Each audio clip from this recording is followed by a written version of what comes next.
Hey guys, Omni here. So last night I finally saw Shang-Chi and the Legend of the Ten Rings, and I gotta say that I'm gonna go ahead and echo what everybody else has been saying leading up to this film's release, is that I had a blast with this movie and I thought it was awesome, gorgeous. The action was top notch, and even the performances across the board had a lot of love, heart, and nuance to them. It was directed by Destin Daniel Cretton, who also helped write the screenplay alongside David Callaham and Andrew Lanham. Shang-Chi is played by Simu Liu, followed up by Awkwafina, who plays Katie, his best friend in this film. Their dynamic in this is honestly heartwarming. Like, their friendship in this was what really kind of carried a lot of the heart throughout the story.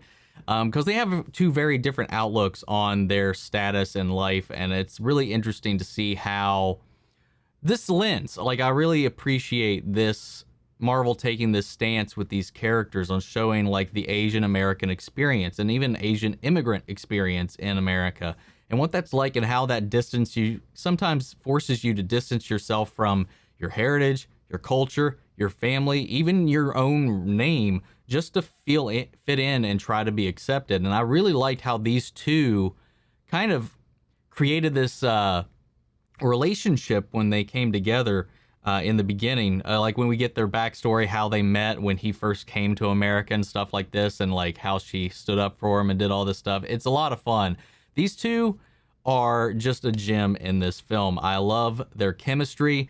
I know Awkwafina can be a little bit of a mixed bag for some people a lot of the time, but I absolutely adored her in this movie. We also have Meng'er Zhang in here, who plays Shang-Chi's sister, and I think she's another standout performance. She's somebody I have not seen before. I'm aware of Simu Liu, and I've seen plenty of things that Awkwafina has been in recent years, but she's a new face for me, and she was a kind of a standout in here, both with action going into this, because I saw some interviews before this movie came out, and she had no martial arts experience whatsoever, and they flew everybody in for the film to do like a 4-month training camp to prep for this film, from what she said. And I would have imagined that she's done this from day one watching this movie, because she is fantastic. She gives some really nuanced performance in here, and I think she's going to be somebody kind of to keep an eye out for. Fala Chen plays their mother in the film, and she brings a lot of the warmth and love to how these children were raised, alongside their father, played by Leung, who is, of course, Wenwu, or as people in the world of the MCU might know him as, the Mandarin. Though we never really call him that in this film. Obviously, he's the wielder of the Ten Rings, he's the leader of the Ten Rings, and he is Shang-Chi's father in this iteration. They talk about that connection, that legacy, that his empire has kind of this reputation that it's garnered over the years, the people that has used his name, as we saw in Iron Man 3, for various purposes while he's been in the shadows.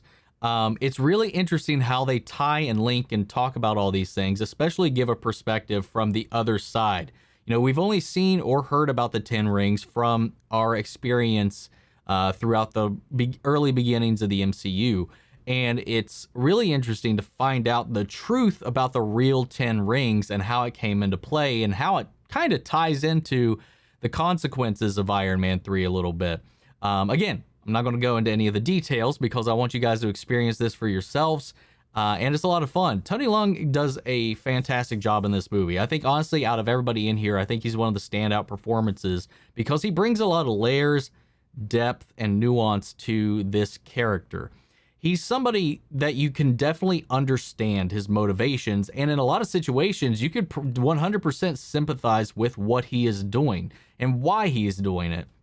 Of course, this is a guy that has done some terrible things and continues to do some terrible things, but like, his pathos is 100% understandable, and I think he's one of the most interesting villains that we've had in a long time, probably since Killmonger. And I would honestly say that I might even like him more than Killmonger. He elevates this role so much. I have not seen a film that he's been in before, but he is somebody that I want to follow more of his work after this performance, for sure. Again, fantastic fight scenes. I think the action in this movie in general is some of the best I've seen in years. The fight coordinator, I looked up before this because I want to shout them out. Ronny Chieng is the fight coordinator on this film, and he has worked with Jackie Chan in the past, and this is Like, you could see that in a lot of his work in here and a lot of the different fight scenes that play out. There's a lot of scenes that honestly kind of like pay homage to some of the greatest Jackie Chan fight sequences that I can recall, and it takes them to another level. This is a high budget, big budget blockbuster action film, and it's really shot like a Chinese martial arts film because there's not a lot of quick cuts. You see most of the action, a majority of the action. We get a lot of beautiful wides, beautiful oneers. We get to see all of the intense, intricate action that goes into the fight scenes. And that is something that I felt was extremely lacking for something that had so much talent behind it in the Mortal Kombat film that came out. Because they had some fantastic martial artists in there, but they didn't have the film crew behind it that had this experience to shoot them properly, because they still had to cut around all kinds of things, quick cutting in and out. A lot of the fights didn't make sense. And these were people that I know for a fact can fight, and I have seen them fight. And then this, I didn't know going into this that Simu Liu was a stuntman, and holy shit did he surprise me in this film with how skilled he is. He's also a practiced Taekwondo expert, and it shows, man. He busts out some crazy moves in here, and I 100% believe it's all him as much as possible. The fight scenes in this are phenomenal. I think you will love this, especially if you're a fan of action, of hand-to-hand fight scenes, martial arts, Asian cinema in general, because it pays a lot of homages to that, especially in the openings. You see a lot of oh shoot, what's the film called with Jet Li? I can't remember what it's called. There's a lot of films that I have seen that, especially the opening prologue to the film, reminds me of, especially one in particular that gave me some extreme Crouching Tiger, Hidden Dragon vibes. And I love that it just fully commits to the Asian experience as well, the Asian lens in here. There's also a lot of great themes in here about the Asian American experience, cultural distancing, when immigrants come in, and as the generations go, you feel more and more disconnected and almost can develop a little bit of an imposter syndrome as far as it comes. A lot of themes of legacy, family, genealogy, and just kind of accepting yourself, your past, and where you come from. And we saw that in the trailer as well, where it's like you're your mother and your father, you're the good, you are the bad. You are the product of all of that, but you have to make it your own. And that's what this film is about. This is about accepting all of that, accepting the struggle, accepting the past, accepting your pain, and kind of making it your own, because it's really about this coming of age story, this coming into your own for Shang-Chi, who's felt like he's lived in the shadow of all of this experience about his ties to his father, about his ties to his mother, and feeling weighed down by all of that. And then you seeing him kind of work through that is really brilliant. There's a lot of beautiful visuals in here. There's a couple times where the green screening or blue screening, whatever they're doing in here, does look a little, you could definitely tell for sure.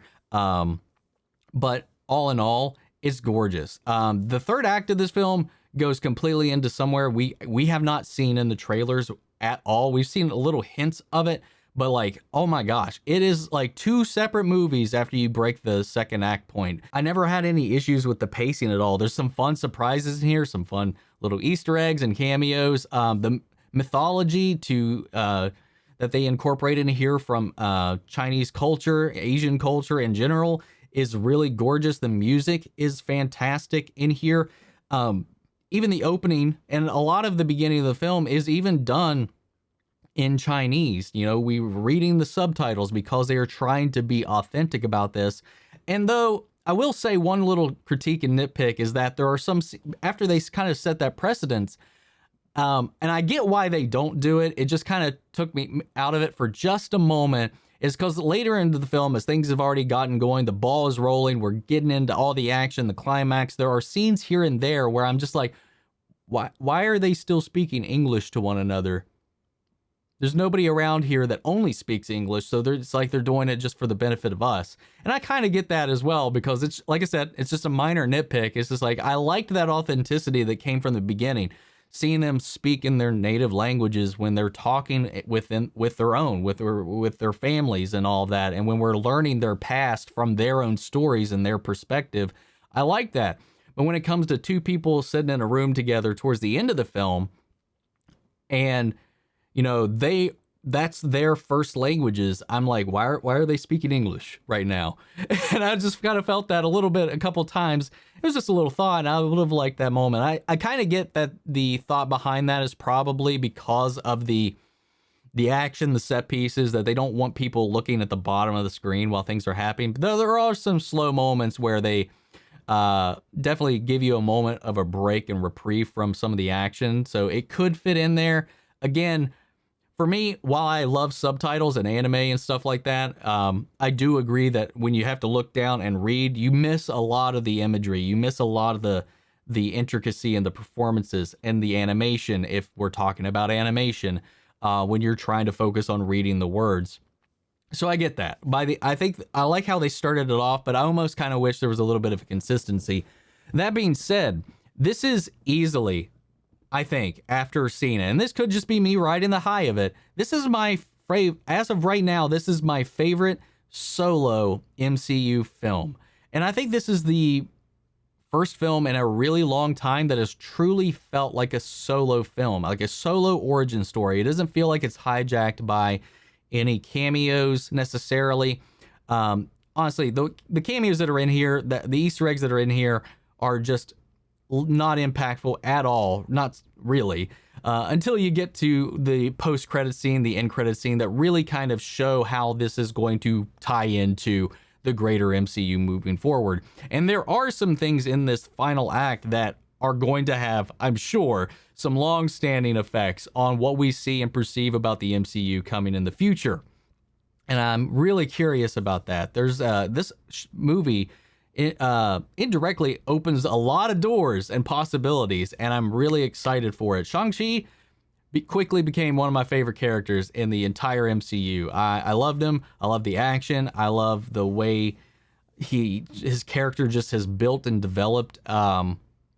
I'm in love with this movie, man. I really am. I grew up watching a lot of Jackie Chan, a lot of Bruce Lee. I grew up watching a lot of Chinese martial arts films. It's beautiful. I absolutely adored this film. It was almost like watching a live action anime, and it's beautiful. There's some shots in here, some moments in here that are just straight, that I've seen that in an anime before, and it was gorgeous. I loved it, man. I really want to go see this movie again.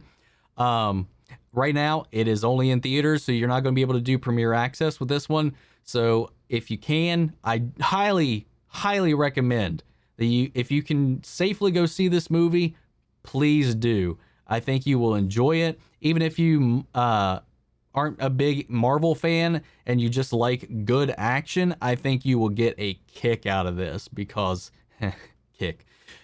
I think it'll blow you away with some of the action sequences in this film. But yeah, that being said, I want to know what your thoughts are. What did you think when you saw it? Sound off the comments. Let me know your thoughts down below. We'll carry on the conversation after the video. Thank you guys for tuning in.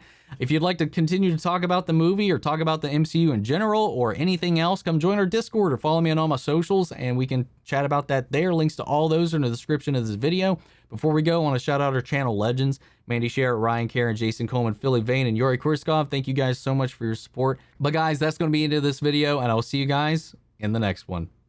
Take care, everybody.